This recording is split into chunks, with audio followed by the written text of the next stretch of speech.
You have been so, so good to us, Lord. And you have been so faithful to us. Thank you because you are a loving Father. And you always carry us. Thank you because you are also teaching us. You teach us because you love us. You correct us because you love us. You encourage us because you love us, Lord. It's all about your love, oh God. So we thank you. Lord, captivate our hearts and our minds, even as we listen to your word, oh God. Let your words be spoken into our souls. Let the seed be planted into our hearts, oh God. Hallelujah. Be glorified in everything that we do.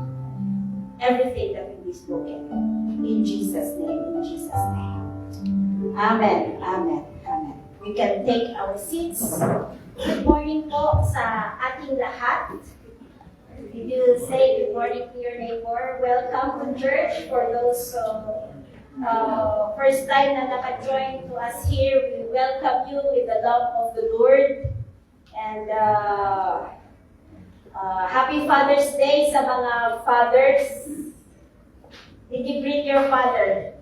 Dito lang yata sa kanilang Father's Day, ano? Sa Australia. So, nakakadalawang beses ang Australia na nagpa-Father's Day sa mga Pilipino sa Australia. Anyways, our lesson today is about how to respond to trials and testings. How to handle trials and testings. How to react.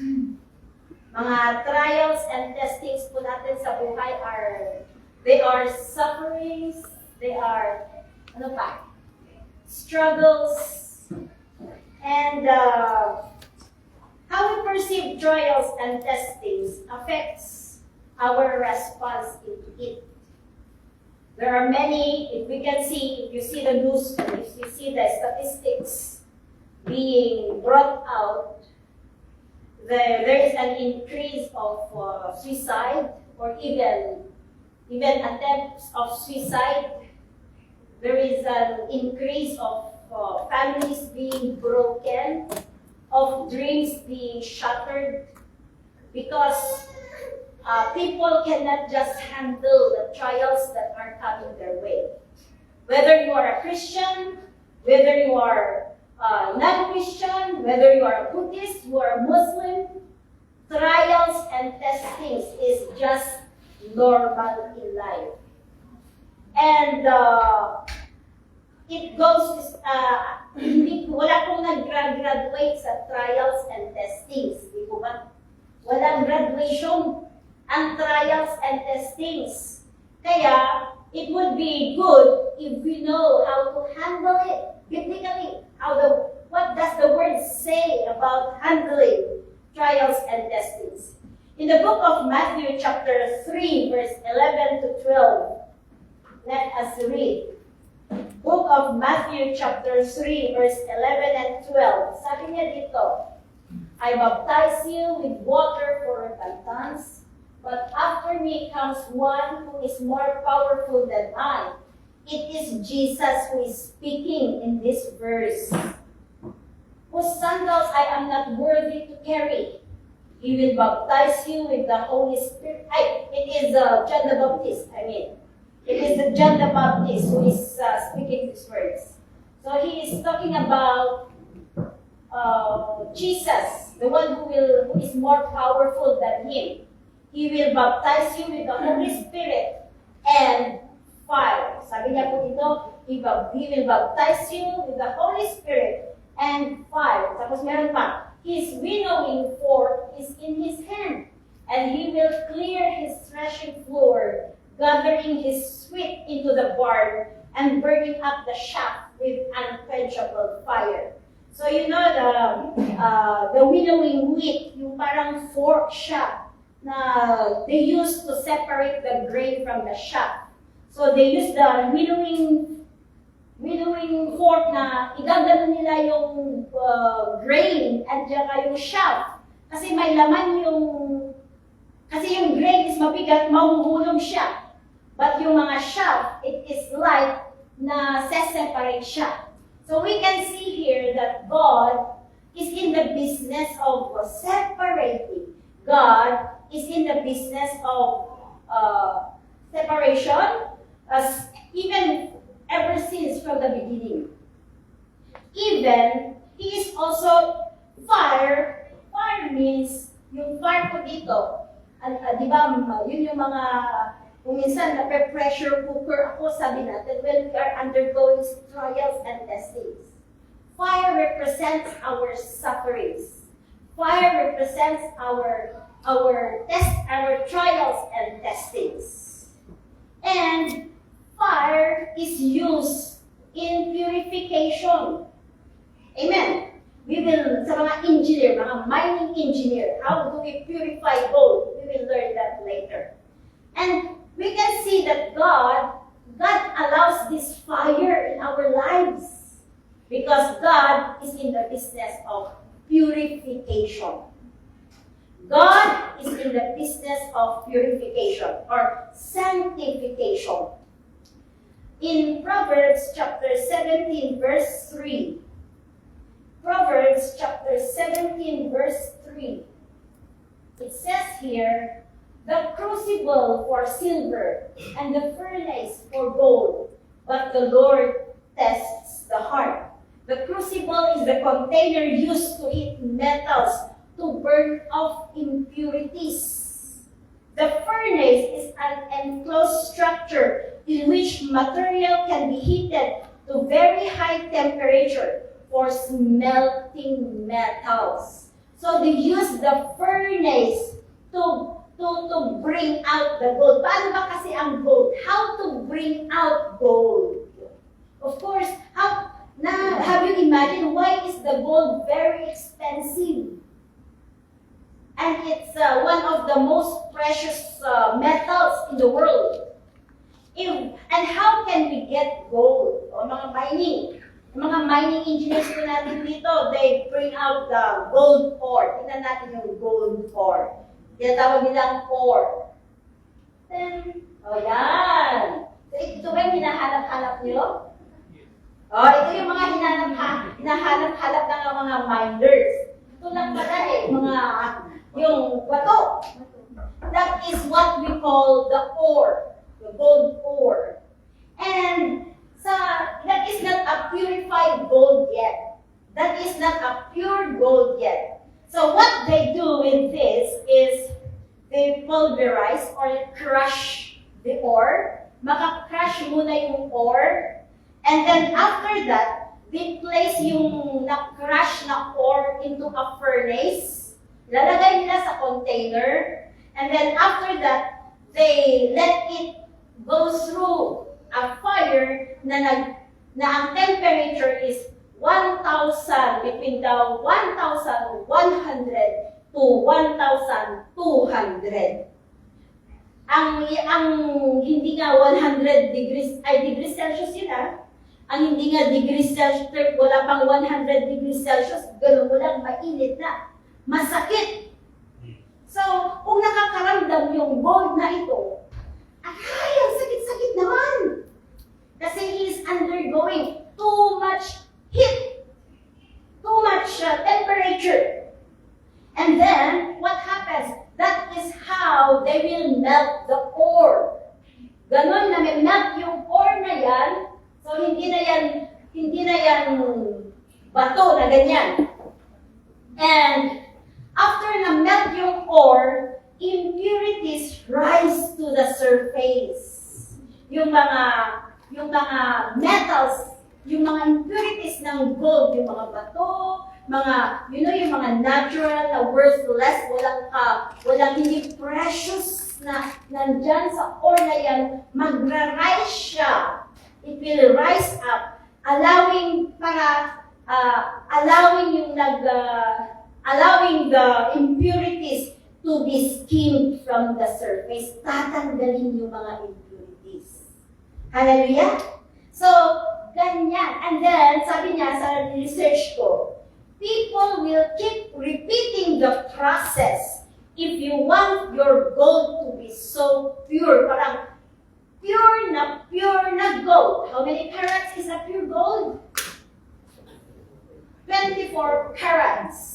hanggang maging 24 carats. And you know that 24 carats, madaling, if you're a gold, madaling mag-bend yan. Kaya yung wedding ring namin, hindi siya na, I chose na hindi mataas yung karat niya para hindi siya mabend. The more na mas mataas ang carats ng gold mo, doon mo i-test. Kung bibili ka ng gold, kapag madaling, anong tawag na? Pag madaling mag-bend, mas mataas ang carat yun. Hallelujah. So, gold are strong metals. They are very strong metals because they have undergone yung 1,064 degrees Celsius. Pero soft siya. They are able to withstand trials. But they are also soft na metals. Likened to our life, our heart is the gold. Parang yung heart natin ang gold, it is the most precious. Even though how wealthy we are, you are, well, we are, amen. Even though if the heart has a problem, kapag nagka-heart attack ka, pumigil na. Huminto na ang pagpintig ng puso mo. Wala nang buhay yan. Useless na. So it is one of the most important organ in our heart. And it is the center of our being, our heart. In Genesis chapter 6 verse 5, in Genesis chapter 6. But in Genesis chapter 6 verse 5, sabi niya dito, let's read. The Lord saw how great the wickedness of the human race had become on the earth, and that every inclination of the thoughts of the human heart was only evil all the time. So our heart was in the beginning, we are perfect in the eyes of God. Because we were created in the likeness and image of God. But because sin came in, our heart became corrupt. Naging corrupt na po yung puso natin. Ang inclination na lang ng puso natin, nagiging evil or nagiging makasarili na tayo. That's how, kung mai-imagine ninyo yung heart ninyo, just imagine your heart. Can you see how corrupt, how evil your heart is? And ito yung mga, parang yung sabi ko nga, the heart is the gold. Our heart needs to be purified then. Ano yung mga impurities ng puso natin? These are the sin, worldliness, unholiness, even negative emotions like pride, envy, jealousy, anger. Ano pa? Ito yung laman ng puso natin, selfishness na tayo. We are not considerate of others. So the heart is pure evil. We are just thinking of ourselves, self. So our heart needs to be purified. In Jeremiah chapter 17 verse 9, Jeremiah chapter 17 verse 9, it says here, the heart is deceitful above all things and beyond pure. Who can understand it? Sometimes we don't even know the real content of our heart. We might say that, no, I am not filled with pride. But actually, you thinking alone that you are humble, that is pride itself. No, I am not selfish. But when situation comes, trials and testings exposes the real content of your heart. Have you noticed that? It is trials and testings that exposes the content of your heart. Hallelujah. And that is, we can see Deuteronomy chapter 8, verse 2. Deuteronomy chapter 8, verse 2. Sabi niya, remember how the Lord your God led you all the way in the wilderness these 40 years to humble and test you in order to know what was in your heart, whether or not you would keep His commands. When everything is well, we can say, I have forgiven you. We can say na, hindi ako naiinis sa'yo. But when situation comes in, ilalabas ng situation. Hindi mo mamalayan, hindi mo pala namamalayan, nilabas mo na yung mga ginawa sa'yo noon pa. It is exposing. You thought that you have forgiven that person. But kasi inulit niya, nilabas mo na, kinalkal mo na yung mga nakaraan ninyo. You can see in your heart that there is still bitterness. There is still hatred towards that person.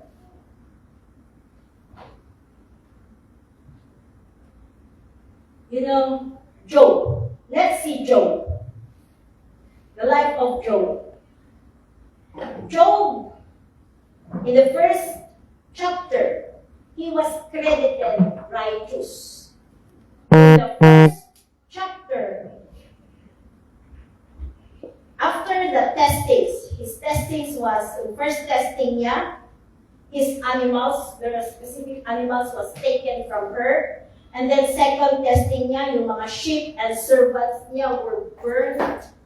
And then, ito lahat yung source of income niya. In third testing niya, camels and servants were taken by the Chaldeans. And then yung fourth testings niya, sons and daughters were killed. Nawala lahat. Ang source ng kayamanan niya, mga servants niya, mga anak niya, namatay, walang-wala na. He is just left with a wife who would ridicule him, who would put him down, who would not even encourage him. And in Job chapter 1 verse 20, this was his response.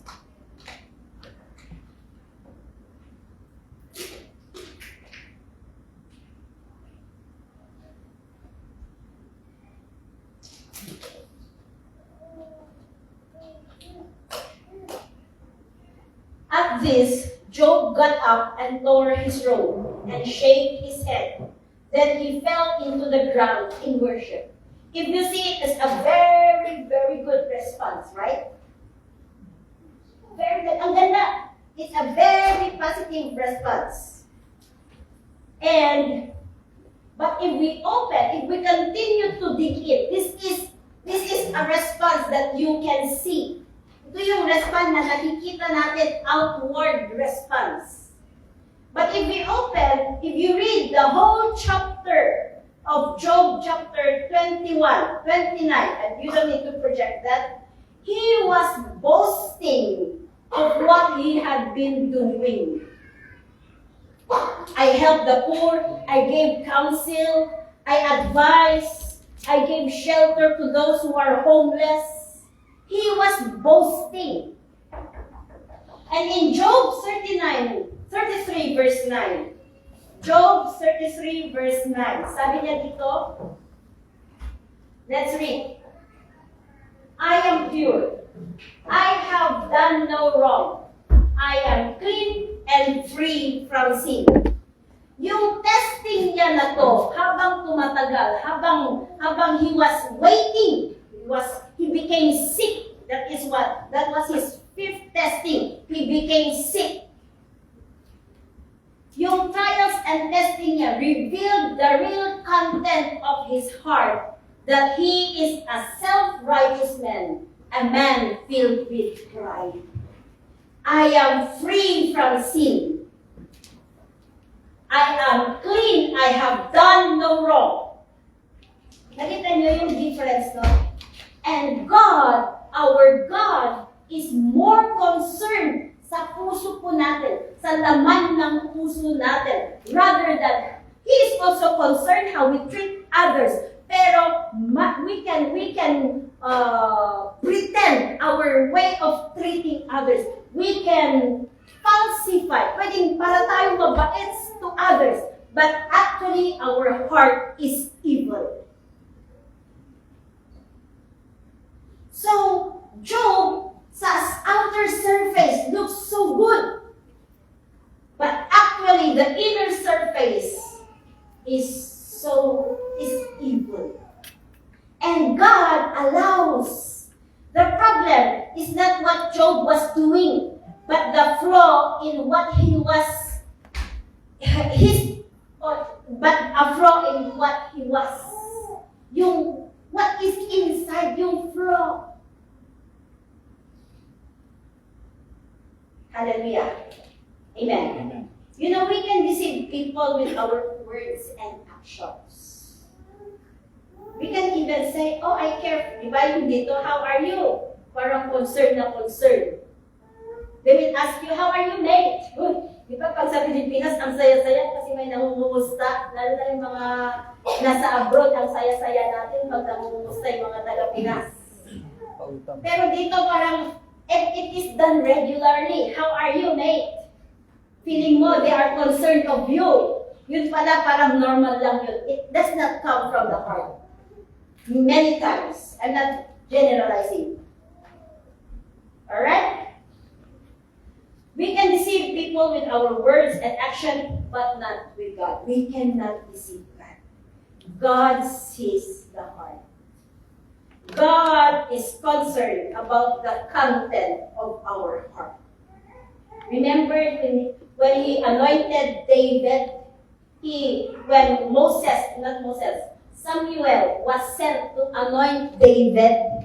Ano yung sabi ni Samuel? Ay, baka si Brother Jomar, kasi napakagwapo nito. Tapos ay, baka si, hindi yan, sabi ng Panginoon. O si Edgar, Brother Edgar, kasi gwapo rin. Ay, hindi yan. Ulit pumunta siya, ay si Jomar kasi gwapo. Ang bata pa, mas bata ka sa yung dalawa. Ay, hindi yan, sabi ng Panginoon. Sabi niya, he rebuked Samuel. If kayong tao, sabi ng Panginoon, people look at the outward appearance, but the Lord looks at the heart. Ito yung tinitingnan ng Panginoon, yung puso po natin. So, if we understand the perception of God, if we understand kung ano yung ina-after ni God sa puso natin, sa buhay natin, we are able to understand why He allows trials and testings in our lives. As I said,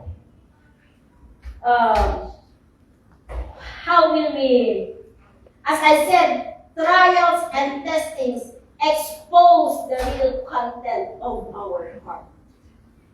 Kala ko nun, hindi ako, alam mo yun, kala ko nun, hindi ako envious. Yung Tagalog ng envious, sige nga. Hindi ako naiingit. I'm content with my life. Pero kapag pala may nangyayari sa paligid ko, parang, ay, mararamdaman mo na lumalabas din pala yung laman ng puso mo. Diba? So how should we respond to trials and testings after that long introduction? Number 1. See trials as a tool for sanctification and to which will eventually bring out the real image of God in you. If we see trials as a tool for sanctification or for purification, which will eventually bring out the real image of God in us. We take trials na, alam mo yung, ay, thank you for the trials pala. Thank you pala for the testings in life. Have you thanked the Lord because you are being tested? Have you saved the Lord because you are struggling? Have you saved the Lord kasi ang sama ng pakiramdam mo kay Brother Joe Maro? Kasi doon ko nalaman pala na, ay, sinuso pala ako. Ay, inggitero, sorry. Wrong. Ay, inggitero pala ako. Na-expose. And it is better to expose it in the light. Amen. God is light. He is not in darkness. If it is being hidden in our heart, our God, is He a God of darkness? No. Light exposes things, right? It is when there is light that things are being exposed. So if we allow the content of our hearts to be exposed, God will work out in us. Lalabas yun, and then mai-skim yun. Yung parang yung gold, na tumataas yung mga impurities, nagpo-float siya para matatanggal siya. Praise the Lord, amen? Di ba ang ganda pala ng purpose ng trials and testings? Hallelujah! We were originally created in the likeness and image of God. But we just became corrupt. Our heart just became corrupt. And if we allow the sanctification, the purification process of God, if we open 1 Peter chapter 3, verse 3, sabi niya dito. 1 Peter chapter 3, verse 3. Let's all read, sabay-sabay tayo. Your beauty should not come from outward adornment, such as elaborate hairstyles and the wearing of gold jewelry or fine clothes. Verse 4. Rather, it should be that of your inner self, the unfading beauty of a gentle and quiet spirit, which is of great worth in God's sight. Hallelujah! Kaya yung gold na dating kapag it's impure, kapag hindi 24 carats, remember, 24 carats is the purest, 100 pure gold. Pag hindi siya pure gold, matigas siya. Ito, konti lang ito talaga as in, hindi siya not even 18K. But we chose that. Kaya hindi siya nadi-deform. Gaya ng puso natin. Matigas parang kalaban pa tayo kung minsan Bakit? Anong tiro sa akin? Diba? Nagiging palaban tayo. Kasi ang tigas pa, siga-siga pa yung puso natin. Pero habang nag-a-undergo tayo ng purification process, nagiging mas maunawain tayo, nagiging mas loving tayo, nagiging mas gentle tayo, and quiet in spirit. Amen! Amen. Hallelujah! 1 Peter chapter 1, verse 7. 1 Peter chapter 1, verse 7. Okay. These have come so that the proven genuineness of your faith, of greater worth than gold, which perishes even though refined by fire, may result in praise, glory, and honor when Jesus Christ is revealed. Refined by fire. We are being refined by fire. We are, yung fire na sabi natin kanina, we are being refined by our sufferings, by our trials and testings. Kaya kung natetest ka, sabihin mo, praise the Lord. Amen. Ha? Praise the Lord kasi na-purify ako. Huwag po tayong mahiyang ma-expose kasi lahat tayo may ma-i-expose. Amen po ba? Amen. Lahat tayo may na-i-expose sa puso natin. What are we being sanctified from? Sin, self-righteousness, even though,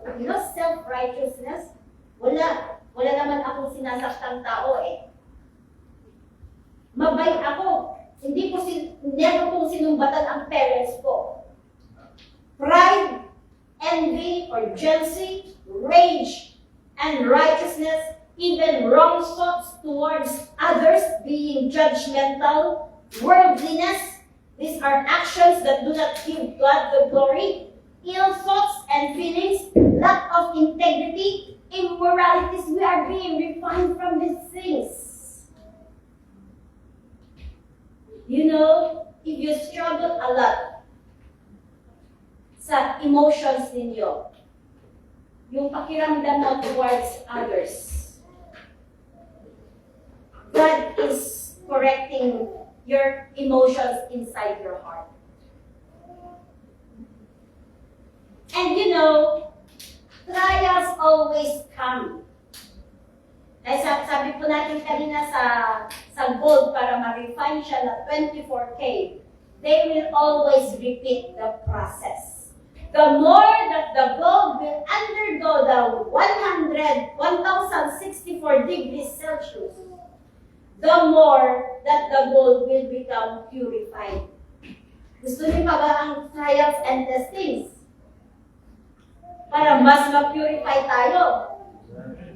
Oh, praise the Lord. Let's welcome trials and testings now with that kind of perception. You know? Lord, thank you. Because I am being tested, probably there is something that needs to be corrected in me. Amen. Number 2,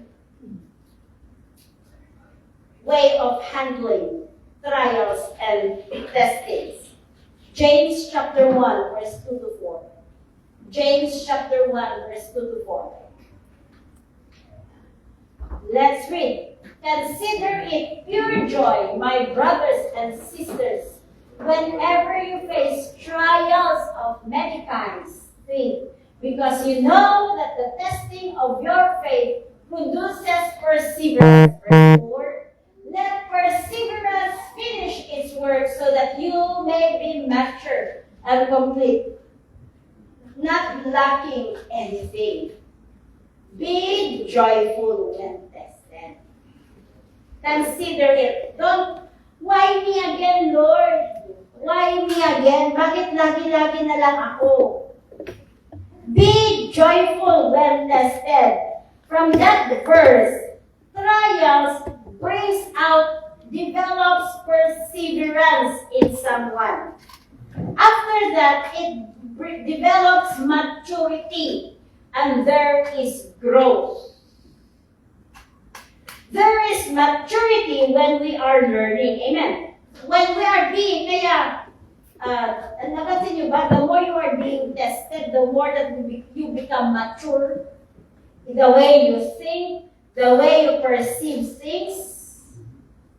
So, there is even spiritual growth. Hindi lang na may sinabi yung pastor na hindi ka naman, yung isang preacher na hindi ka naman pinaparinggan, nasaktan ka kasi feeling mo, ikaw ang pinaparinggan, magpupukus-pukus ka na, yung hindi tagal ng pukus-pukus. Magtatampo-tampo ka na. Those are part of immaturities. Amen? So, na-allow ang trials and testing sa buhay natin para kahit hindi ka pinansin sa church, nandun ka pa rin. Amen? Kapag feeling mo walang nagte-text sa'yo, ikaw na lang ang mag-text para anong tawag na? Magpapansin, hindi yung, ay, hindi nila ako mahal. Wala, hindi yan ganyan. There is already growth. Amen po ba? At kapag dati, ikaw lagi ang, let's go to church, yung inaakay papunta ng church, no need na ngayon, after 2 years ng pagsisimba, hindi ka na po dapat inaakay-akay. Amen po ba? Dapat ikaw na rin yung nag-aakay, nag-i-invite ng tao. There is growth. So trials are here to mature us, to develop us, develop perseverance in us. Kaya kung may nangyari dyan, ay, petiks lang yan. Magpupuri pa rin ako sa Panginoon. Your worship will not be dependent on your feelings. But your worship will be dependent on your faith already because you became mature, you know God, your knowledge about God has increased. And hindi na siya nakadepend sa feelings mo. Wala akong pera ngayon, kaya feeling ko pinabayaan ako ng Panginoon, hindi na ako mag-worship. Yun yung mga immaturities. So, sabihin mo sa katabi mo, let's be matured na, kapatid!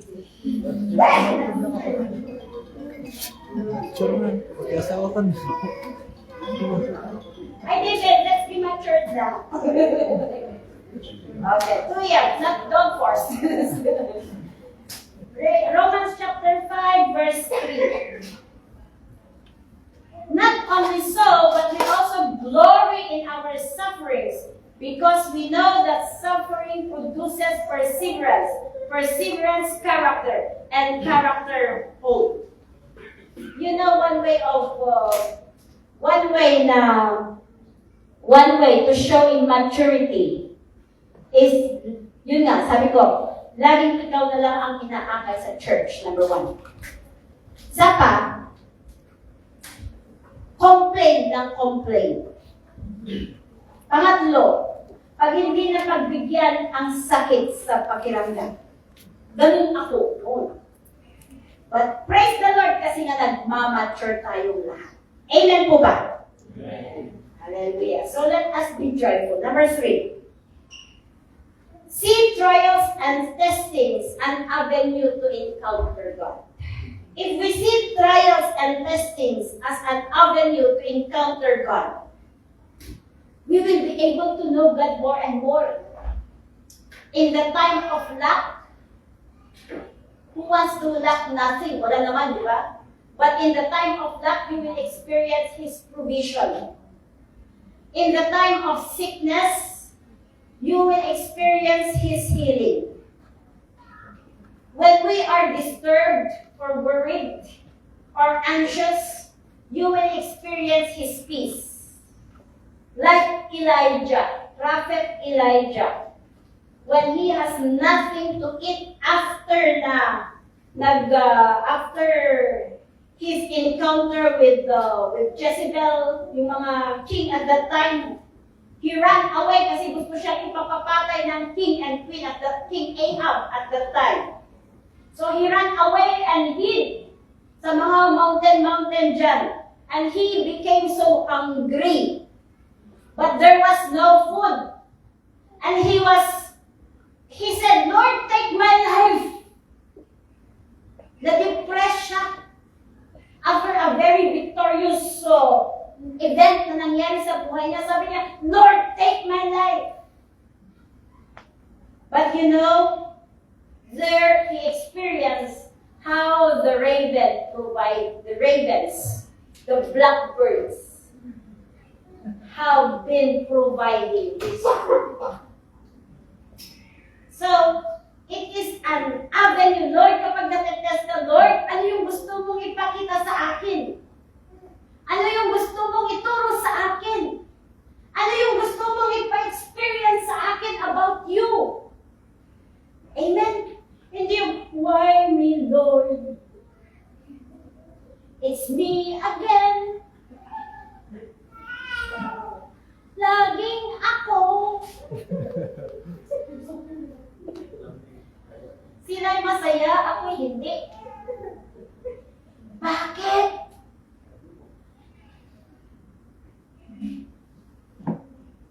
Amen. Number 4, last one. Malapit na tayo matapos. Wala. Isang 3 verse na lang. Last, remain steadfast and prayerful. When you are tested, when you are undergoing trials and testings, remain steadfast and prayerful. You know the meaning of steadfast, remain unmovable. Remain unmovable in your faith. Amen. Remain. You stay. Stay in the church. The more that you should join the church. And prayerful. Prayerful. Prayerful. Prayerful. In James chapter James chapter 1, verse 2. Wrong. 12, sorry. James chapter 1, verse 12. Blessed is the one who perseveres under trial, because having stood the test, that person will receive the crown of life that the Lord has promised to those who love Him. Woo! Wait, blessed ka kasi nagpo-persevere ka. Sabihin mo sa katabi mo, He is persevering. Pwedeng, probably we fall during times of trials and testings. But the fact that you are still here, you are persevering. Amen. So let's continue to persevere. In Romans chapter 12, verse 12. Romans chapter 12, verse 12. It says here, be joyful in hope, patient in affliction, faithful in prayer. Hallelujah. Be open. If you're undergoing something, be open. Can you please pray for me? The prayer of the righteous man availeth too much. Steadfast man. The prayer of a steadfast man availeth so much. Remain. And just watch and see how the Lord will sustain you. How the Lord will strengthen you. And anong gagawin? Huwag yung magko-complain, but pray. Many times, we are so much focused to ourselves kasi. Bakit ako na naman? Bakit ako? Bakit ito nangyari sa buhay ko? Bakit ganito? We are so much focused. You know the eagle's eye view? Na nakikita niya lahat ang nangyayari sa paligid. Nakikita niya ang next na patutunguhan mo. God has hindi pa natin nakikita ang mangyayari. Sometimes, trials and testings are allowed in our lives to prevent harm into our lives. We just need to remain steadfast and prayerful. Ask God. Amen. What happens if we do not respond biblically? These are the biblical way of responding to trials and testing. Anong mangyayari? Number 1, we are missing God's blessings. You are missing the purification process. You are missing the sanctification process. You are missing yung joy. You are missing yung room for improvement. You are missing yung avenue to encounter God more. And probably people, if they handle it, they mishandle trials and testing, it can cost life. In Deuteronomy chapter 1, verse 26 to 36. This is the last verses. These are the last verses. Deuteronomy chapter 1, verses 26 to 36. Sabi niya dito. Let's read. But you were unwilling to go up. You rebelled against the command of the Lord your God. He didn't remain steadfast. They were shaken in their faith. They became rebellious to God. You grumbled in your tents and said, the Lord hates us, so He brought us out of Egypt to deliver us into the hands of the Amorites to destroy us. Feeling natin, iniwanan na ako ng Panginoon. Verse 28, where can we go? Our brothers have made our hearts melt in fear. They say the people are stronger and taller than we are. The cities are large with walls up to the sky.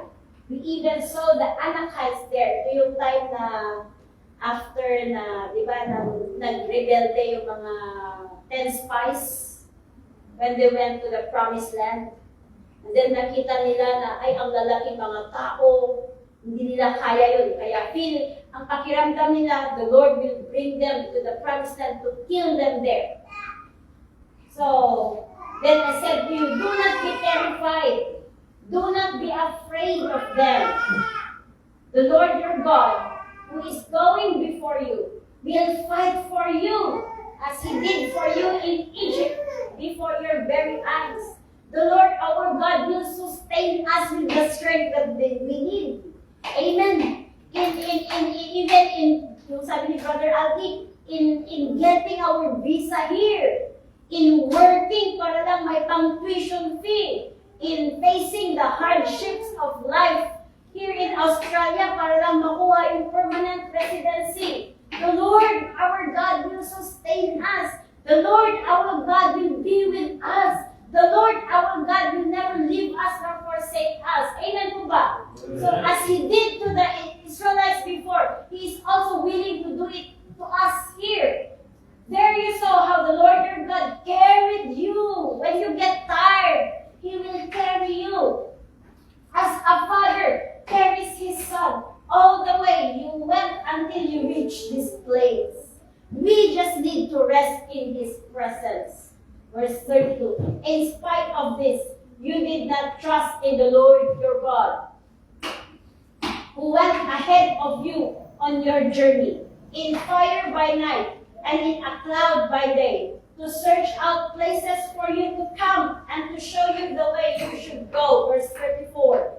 When the Lord heard what you said, He was angry and solemnly swore, no one from this evil generation shall see the good land I swore to give your ancestors. Verse 36. Except Caleb, son of Jephunneh, he will see it, and I will give him and his descendants the land he set his feet on, because he followed the Lord wholeheartedly. The people, the Israelites who underwent the wilderness, they didn't enter the promised land because yung mga tests and trials that they faced in the wilderness, they allowed grumbling, complaining, blaming God for it. But if they had just handled it right, allowed the Lord to work in them, still obeyed the Lord despite of everything, they will be like Caleb. Amen. Only Caleb, in that generation, only Caleb and Joshua, yung mga nag-edad ng 20 years old na lumabas sa Egypt, only Caleb and Joshua entered the promised land. If we do not handle our trials and testings biblically, sasabihin kong biblically, because we might think we are doing the right way. Kung sabi nga naman, I am innocent, but the Lord knows our heart. Biblically according to the Word of God, we will not miss God's blessings. Ano yung blessings ng Panginoon? His presence overflowing, His peace, His provision. Diba, ang gandang to live in peace.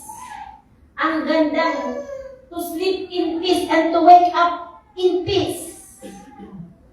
These are the blessings. Despite na may trials and testings, we can still say, I am in peace. Amen? We just need to handle it biblically. Amen po ba? So, sabi mo sa katabi mo, be joyful, kapatid. God bless you all.